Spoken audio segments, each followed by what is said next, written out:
Well, look who's awake. Ready to rejoin the living? Very much so. You were talking in your sleep again. Did I say anything interesting? Do you ever? You have to admit, she's got you there. How are you feeling? A touch groggy. I think I took a bit too much of the soporific last night. That's what I thought. When you went for your after-lunch nap, you'd barely gotten breakfast down. I saved you some bread and cheese if you're hungry. Thank you, but I haven't got much of an appetite. You really should regulate your doses more carefully, love. I'm sure dull senses and an empty stomach aren't much help to your work. By the way, a message arrived via courier for you this morning. I put it on the table along with today's newspaper. Thank you, dear. Addie? Yes, dear? How's work going? Do you have any appointments today? Yes, one this evening. It's been a bit slow lately, but pretty soon it'll be debutante ball season, and all the Gascon grand dames will need their hair done. You sure I can't convince you to let me give you a little trim? You've been looking awfully scruffy lately. What's the point? I've got no need to go peacocking around town. You're the only girl for me. I like it when you're clean cut. It brings out your eyes. The way my eyes have been looking lately, I think it's best to keep them hidden. How are you? It feels as though we haven't seen much of each other these past few days. I've been fine. Addie, you're not a very good liar. What's on your mind? I'm worried about you, Miles. I know, but I've told you there's no need to worry about me. I'm all right. You're not all right, Miles. I may not be a good liar, but you can't fool me either. I am all right. What do I have to do to convince you of that? You could start by throwing out that sleeping medicine. It's turned you into a different person. I needed to sleep, Addie. I'll become an even worse person without it, believe me. I know Bill's death was hard for you. It was hard for all of us. But whatever it is that's bothering you, you know you can talk to me about it. That's what I'm here for. I know, my love. Your support means the world to me. I need some time to deal with things. That's all. It won't always be like this, I promise. Making promises you can't keep, eh, Miles? That'll end well. I've still got that song you sang last week at the Rutherford stuck in my head. You were amazing. Thank you, Miles. That was a lovely evening. I always enjoy it when Joseph brings out his violin and we can relive the old days. Certainly nicer than when he spends hours telling the exact same story whenever you visit. They were very glad to see you, you know. It's probably the most fun I've had in months, to be honest. They've invited us for dinner again in a couple of weeks, if you're feeling up to it. I hope I am. What's that you're reading? It's a collection of short stories by James Penstroke. It was just published earlier this month. Any good? Oh yes, I love his work. He's been publishing a new serial in Brentwell magazine. I can't wait to read it. Perhaps we both can together? I think you'd enjoy him. Lately, I haven't been able to concentrate on a page for more than 5 minutes without nodding off. That is a pity. I'll let you get back to your book.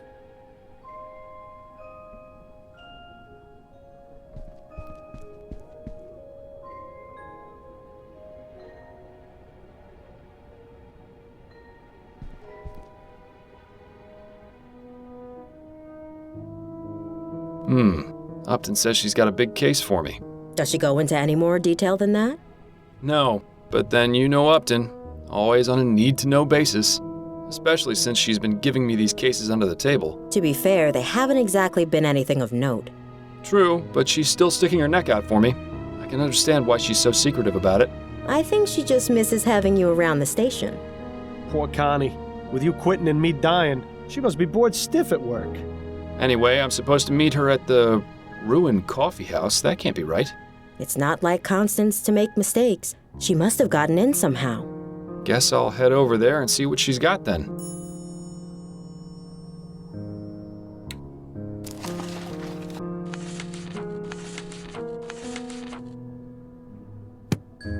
You remember how much time Adelaide had to spend convincing you to sit for this?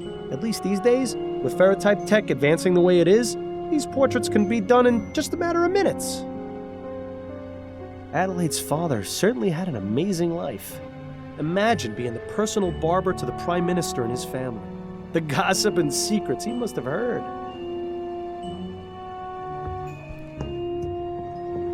I shouldn't be gone too long. Goodbye, dear. Love you. Love you too.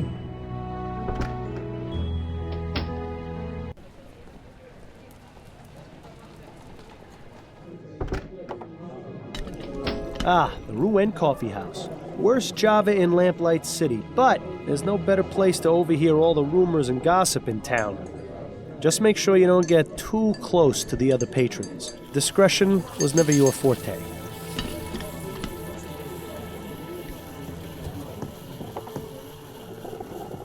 So you plan on going to the Lygia Vigil tonight? Nah. I heard Harris is gonna be giving a speech. There's no way I could look that man in the face. You know it's not his fault, right? I think he's getting an unfair reputation. If he cared enough to make sure the airship was safe, it never would have crashed. He's as much at fault as anyone. You really should go. Eliza would have wanted it, I think.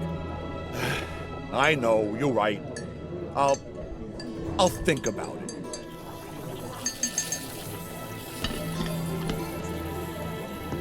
Good to see you up and about again. Yeah, well, it hasn't been easy. But it was either go back to work or spend all day in bed and starve. Now, it was good of them to keep your spot open. Lots of places would have just put in someone else. Well, it's the least they could have done. Been there for 20 years, after all.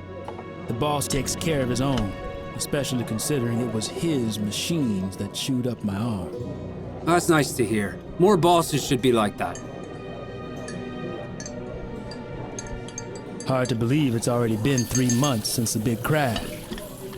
If it isn't my old friend, up to no good. Hello, Fordham. It's good to see you. How did you get them to let you in here? It's rather simple, really. The owner and I have an understanding. He pretends women are allowed in coffee houses, and I don't report his unsavory business practices to Chief Snelling. Sounds like a good deal.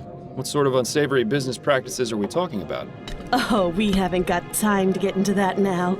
But take some advice. Don't order anything that isn't water. I got your message. What's going on? It's time for you to join the big boys again, Fordham. Your days of finding lost cats are over. So stop teasing me and tell me what it is already. Do you know Madame Laura Dupre? Laura Dupre? She's one of those Gascon Grand Dames, isn't she? That's right. I'm surprised you've heard of her. I didn't think you cared about those types of people. I don't, but Adelaide has several of them as clients. She gets paid to pretend to care about their lives, and I get to hear the sort of details. Madame Dupre died the day before yesterday. Her funeral was held this morning. My condolences. But halfway through the service, the mourners heard a loud knocking coming from inside her coffin. She wasn't dead? Apparently not. Nearly interred alive, although her doctor swears she had no pulse. Dupre's son Andrew was quick to suspect foul play. He accused a man named Albert Martin, and the police arrested him. So where do I come in? Sounds like the case has already been solved. I strongly suspect that Martin is innocent, especially considering the talk of him having used black magic on Dupre. The police feel they have enough evidence to convict, so they're not bothering to investigate any further. You're going to look into it and see if I'm right, then find the person who was really behind this. Has Madame Dupre recovered from her ordeal? I'm afraid not. Apparently she's been catatonic since they pulled her out of the coffin. How unfortunate. If you'd like to question Mr. Martin, he's being held at the Bow Street Jail. Or you could take a look around his house. It's at 451 Compton Street in Worcester. And the Dupre home? That's at Emmeline and Comtesse, right across from the old Angeline convent. It's also possible you might run into the police during your investigation, since they're technically still on the case. Thanks for the warning. Was there anything you wanted to talk about before you get started? Yes, actually, I had a couple of questions. Let's hear them then. How are things going with you? Work is hectic as usual, and I'm spending my day off in here. But considering my home life is still a shambles, maybe this is the best place to be. I'm truly sorry about that. Don't be ridiculous. If it hadn't been for you, I'd still be chained to that philandering bastard. It hasn't been easy, but I'm much better off this way. Trust me. Anyway, work gives me something to focus on. I'm sure you can relate to that. Yes, and I'm grateful to you for getting me these case leads. I know you're taking a risk to do it. It's the least I can do. How about you? How's Adelaide? She's fine, although things between us could be improved, if I'm being honest. The less said about it right now, the better, I think. I'm sorry to hear that. You can talk to me about it if you need to, although I'm probably not the best person to ask for relationship advice. Don't suppose there have been any developments regarding Bill's murder? Unfortunately not. The department hasn't exactly been focusing on that case as a priority. The general attitude is that it was an accident. Bill died an honorable death in the line of duty. Would have been nice if they bothered saying that at the funeral. And of course, there are still those who blame you for his death, Snelling being the first and foremost. But the man who killed him is still out there. Yes, I know, but it looks like you're on your own if you want to find him. My hands are tied. I can only ask around so much before the higher-ups get suspicious. Just don't give up. New Britannia may be a big city, but the criminal world is surprisingly close-knit. If you find any connections or leads during your other cases, be sure and let me know. I'll do the same if I find anything out. See, she has a priority straight. You could learn a lot from Upton. That's it, I think. Then you'd better get back to it. Well, I'm not entirely sure how this is going to help you find the flower shop burglar, but I suppose freeing an innocent man is a worthy diversion.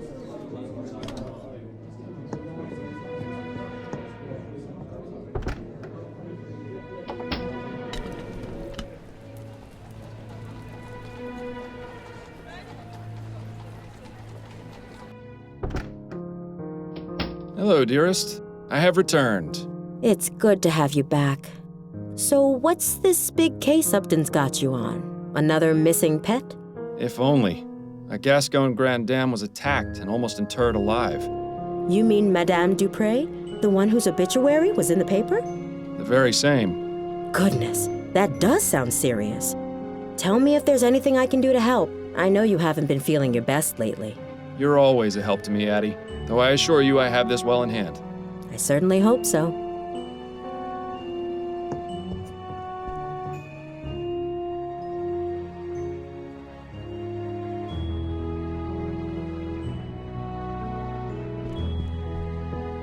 Addie? Yes, dear? Do you know anything about Madame Dupre? I've read that the Dupres are one of the few wealthy families that exclusively employ real people to serve. Rather commendable, don't you think? Yes. It makes it even more baffling why she was attacked. Have you heard any gossip from your clients? Anything about who might have wanted to harm her? Nothing. She's held in the highest regard by the other Grand Dames. If she had actually died, I'd have expected them to petition her canonization. I'll let you get back to your book.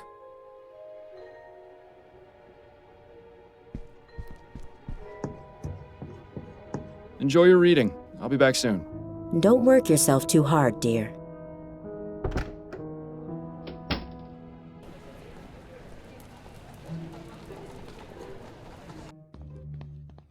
Fordham? Is that you? You look like something a cat spat up. Hello, Giles. It's lovely to see you too. What brings you round the jail? I thought you'd quit being a detective. I'm looking to speak with Mr. Albert Martin. Oh, I see. Well, that's him in the first cell there. I'd say what needs saying as quick as you can, though. He's headed for the gallows in the morning. What? Already? But what about a trial? No trial necessary when there's black magic involved. This little half-breed's already sealed his fate. Such a charming fellow, isn't he?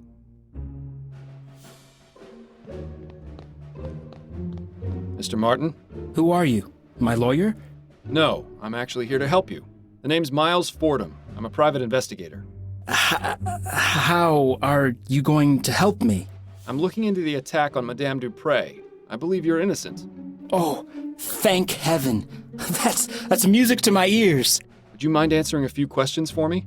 Friend, if it means saving me from the noose, I'll tell you nothing less than God's truth. Interesting choice of phrase for someone accused of using black magic. What can you tell me about Madame Dupre? What's to tell? She's a twisted, evil woman who got what was coming to her. Whoever attacked her deserves some sort of reward for the service they're doing the community. So it wasn't you then? No, I'm innocent, Mr. Fordham. You have to believe me. I'm afraid you're not making that very easy right now, Mr. Martin. Do you know anything about the circumstances of Madame Dupre's supposed death? No, I had nothing to do with it. Then why did her son accuse you? Probably because he's just as ignorant as she is.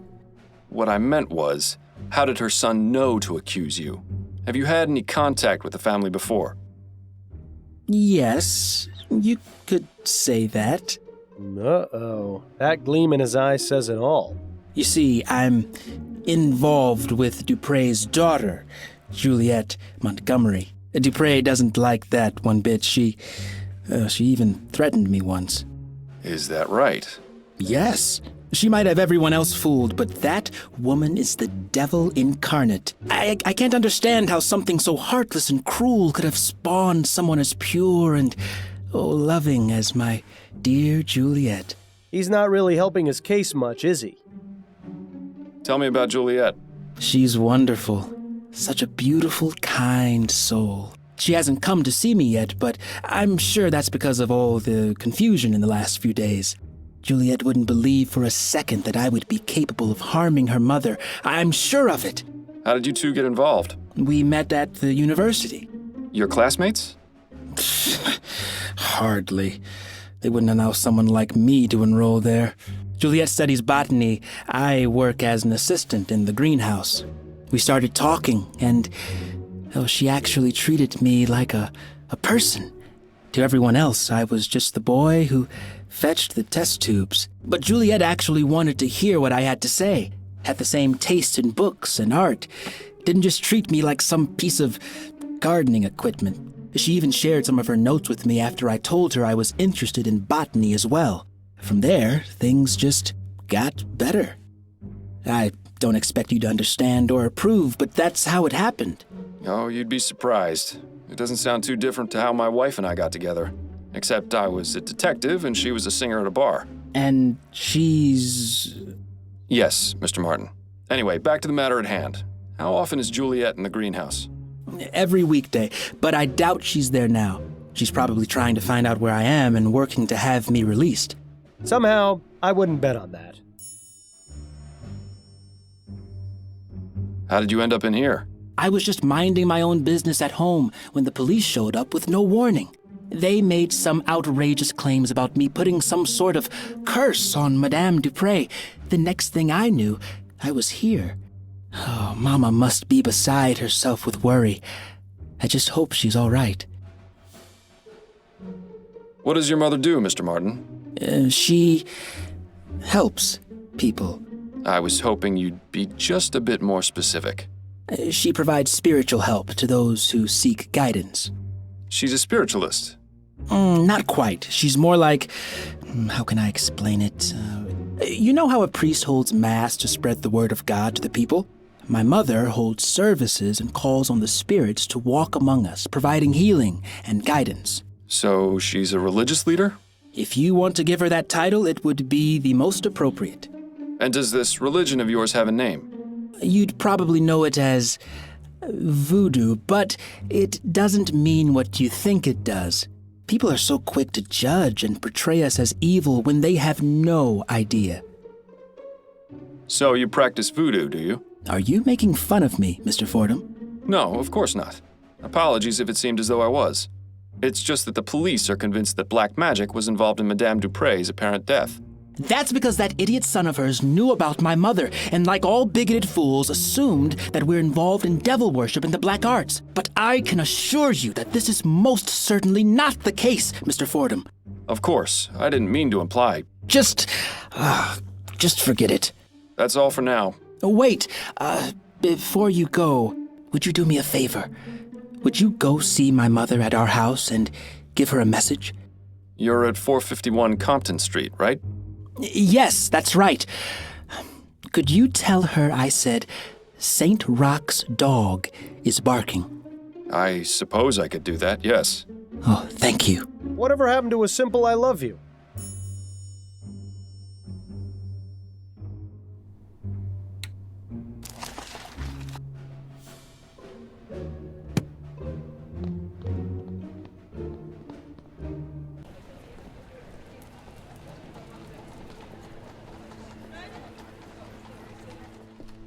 Ah, Compton Street. We're not too far from Restaurant Row. When's the last time you ate, anyway? Please, let's not add eating to the list of things to nag me about.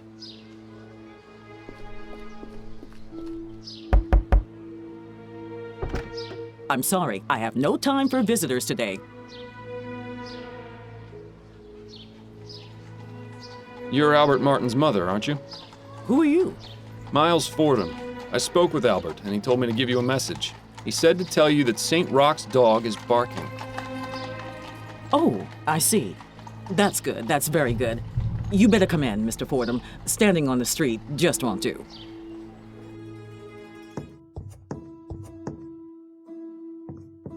Welcome to my home, Mr. Fordham. I am Sabine Martin. I hope you understand that Albert has nothing to do with this awful business. Would you care for some tea? Well, her tune certainly changed when you gave her that message. I wonder what it meant. No, thank you, ma'am. I won't be staying long.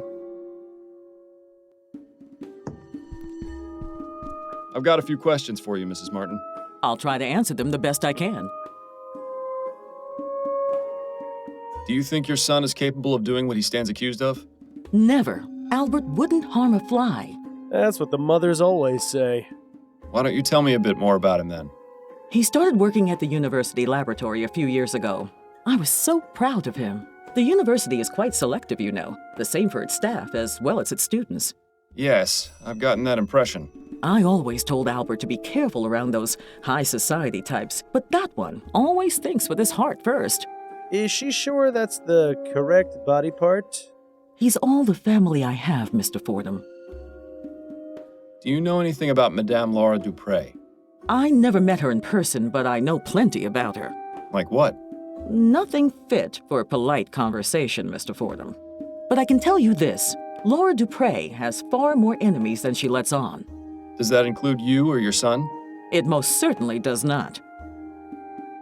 What do you know about Juliet, Madame Dupre's daughter? I know Albert was smitten with her, no matter that I told him to be very careful around her kind. Those rich Creole families don't care much for people like us. To them, we're just a help.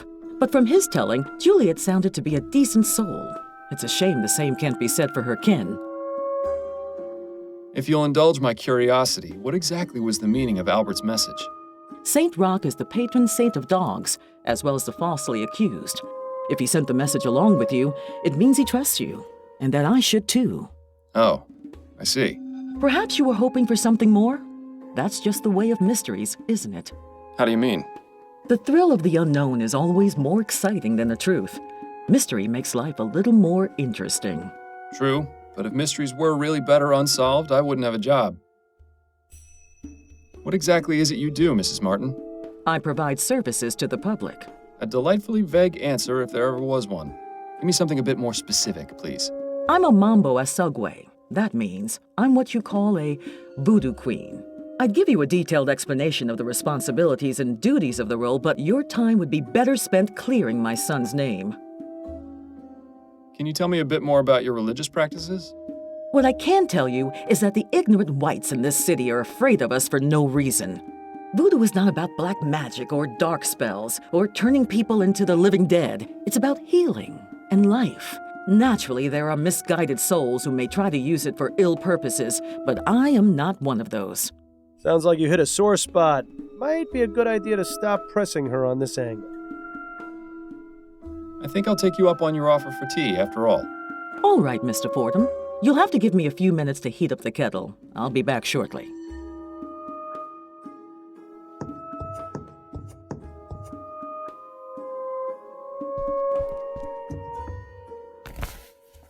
Amazing! Even more voodoo stuff back there. Why would she keep these particular items hidden from view? Good question. They obviously have some importance to her. I'd suggest asking, but I don't know if that's the best idea given how sensitive she seems to be about the subject.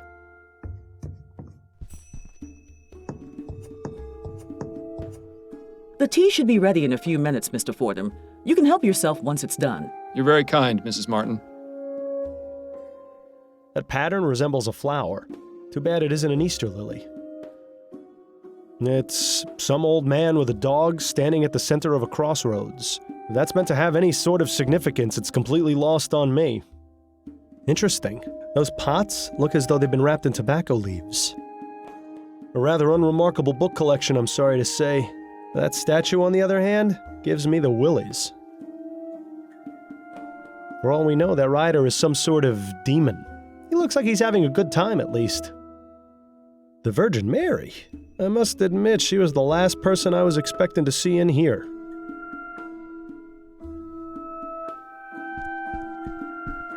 Aren't you going to have your tea, Mr. Fordham? I'm afraid I just remembered something important I need to look into. Perhaps later. Suit yourself.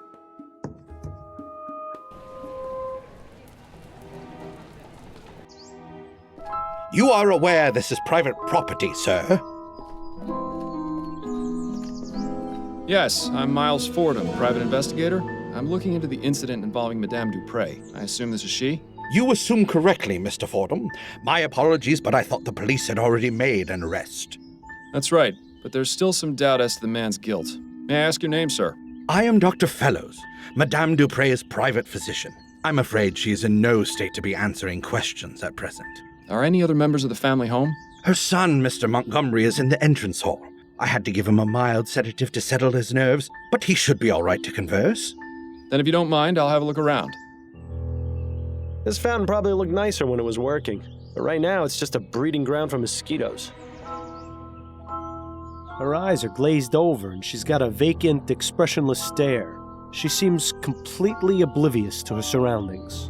If we didn't know she'd been buried alive, I'd say she was just exhibiting the typical symptoms of your average rich person.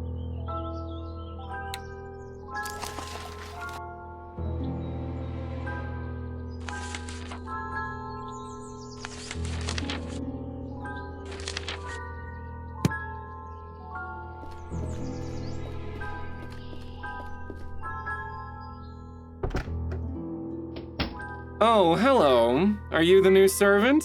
No, I'm Miles Fordham. I'm a private investigator looking into your mother's attempted murder. How did you know I was her son? Oh, of course. You must have sensed it with your detective's intuition. I should have guessed by that giant head of yours. Are you feeling all right, Mr. Montgomery? Yes, I'm fine. Much better than when those pesky police officers were snooping around earlier. But I like you, Mr. Fordham. I can already tell you're not like them at all. Please, call me Andrew. Yes, well, I'll have a look around and I may need to ask you some questions. Do you think you can handle that? I can. In fact, I really look forward to it. If the good doctor gave him a mild sedative, I'd hate to see what the stuff you take would have done to him. What a beautiful parrot. Must have cost the Dupre's a cool copper.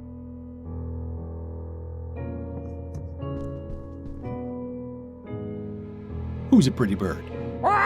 Ray's a pretty bird. Polly want a cracker?